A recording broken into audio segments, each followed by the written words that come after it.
Aloha, ya Spanyol harus pulang dari Maroko lewat adu penalti. Nah, sebenarnya kalau adu penalti itu ya itu soal mental ya, bukan soal skill, kualitas atau apa. Lihat sendirilah gimana Spanyol nendang penaltinya. Bahkan Busquets yang senior aja pun nggak bisa masuk. Dan mereka nggak ada bedanya dengan Jepang. Nendang penalti itu pelan-pelan, lembek-lembek semua. Sehingga ya langsung dipanis sama Maroko yang nendangnya masuk semua. Nah, gue mau bahas gimana, apa sebenarnya kenapa Spanyol bisa keok dari Maroko. Dari line up yang diturunkan Enrique, ya dia naruh di bek kanan itu Marcos Llorente. Terus di depan dia seperti biasa, naruh pemain karatan semua lah, entah Asensio lah, Torres lah, Olmo lah. Terus yang lainnya masih sama ya. Nah, Spanyol ini sebenarnya di babak pertama mereka control the game, bukan control the game ya, bisa pegang bola, dan Maroko itu kasih perlawanan sebenarnya di babak pertama, sehingga Spanyol itu ya cuman bisa kiri kanan doang selama 90 menit. Dan apa problem is dengan Spanyol, mereka itu gak ada kreativitas, gak ada tusukan, gak ada orang yang berani nusuk gitu loh dari sayap.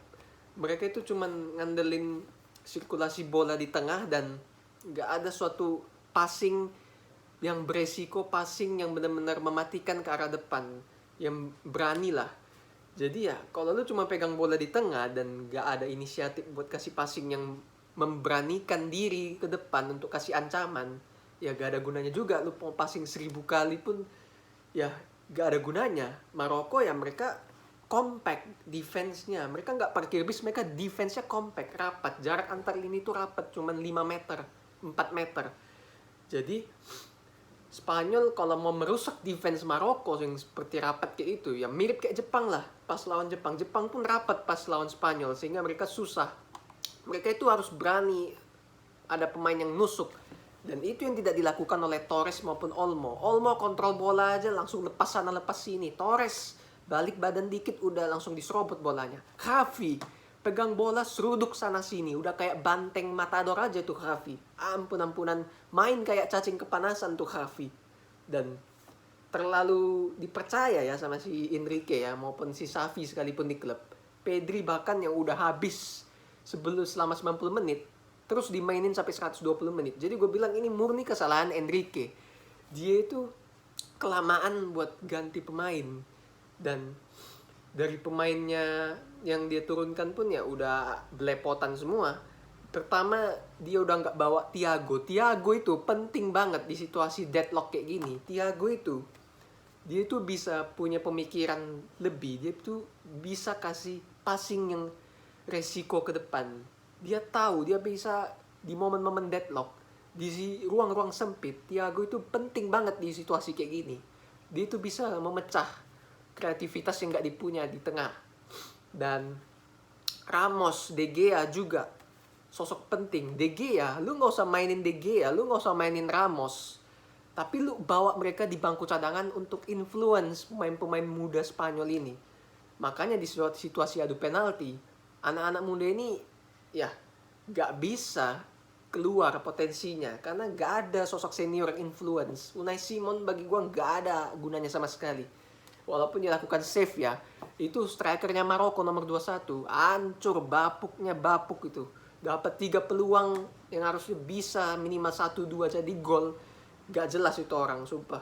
Tak main di klub apa itu, di klub Serie A. Dan di babak kedua ya Maroko yang sebelumnya bisa kasih perlawanan, mereka mulai terkuras staminanya, mulai pelan-pelan mundur, mulai ke arah parkir bis. Kembali lagi Spanyol ya nggak ada tusukan. Masuk Nico Williams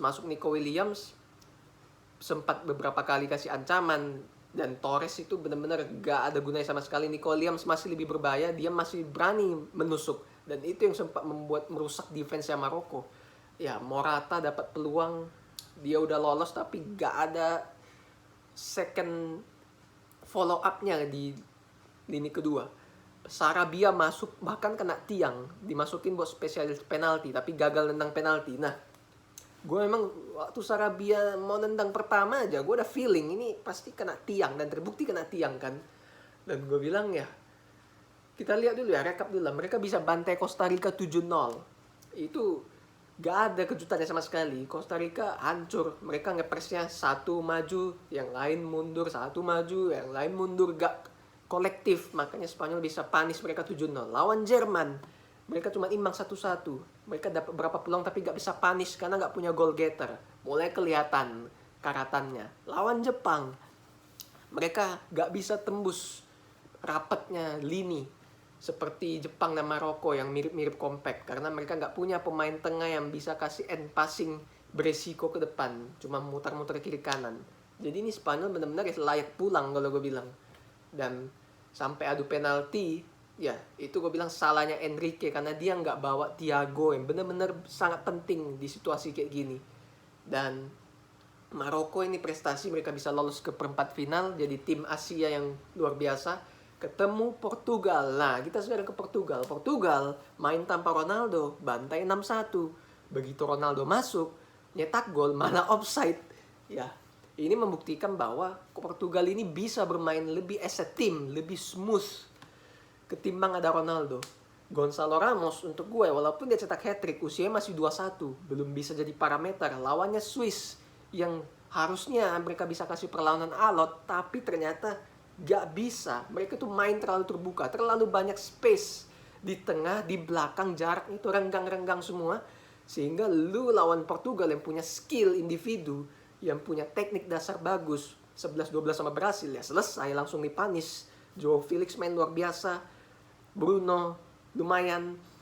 Dan gue sebenarnya kecewa dengan Swiss ini, karena mereka bisa alot dengan Serbia sebelumnya, dan lawan Brasil pun mereka gak jelek-jelek amat, tapi lawan di knockout stages ini malah hancur sekali.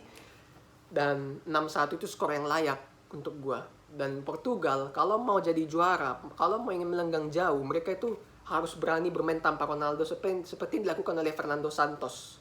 Dan gue bilang Ronaldo yang carry Portugal yang carry Ronaldo di Piala Dunia ini, bukan Ronaldo yang carry Portugal. Kalau Ronaldo ingin bawa Piala Dunia, mementingkan kebesaran suatu rekor untuk melengkapi singgasana kuasa dia, ingin dapat trofi Piala Dunia, dia harus mau legowo untuk dimainin 15 menit doang, 20 menit doang di babak kedua.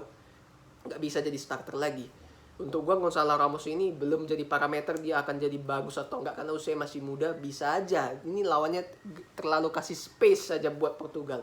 Ketemu Maroko, Portugal di atas kertas harusnya bisa menang, tapi Maroko ini kembali ke underdog, nothing to lose, tampil tanpa beban. Harusnya Maroko bisa lebih menyulitkan daripada Swiss, karena Maroko nggak akan sebodoh itu. Mereka udah membuktikan lawan Spanyol, mereka bisa compact defense 4-5 meter doang jaraknya, nggak renggang kayak Swiss sampai 15-20 meter, itu gila itu. Dan Jan Sommer pun mainnya jelek, gue kecewa berat. Kita lihat seperti apa di fase perempat final. Thanks for watching.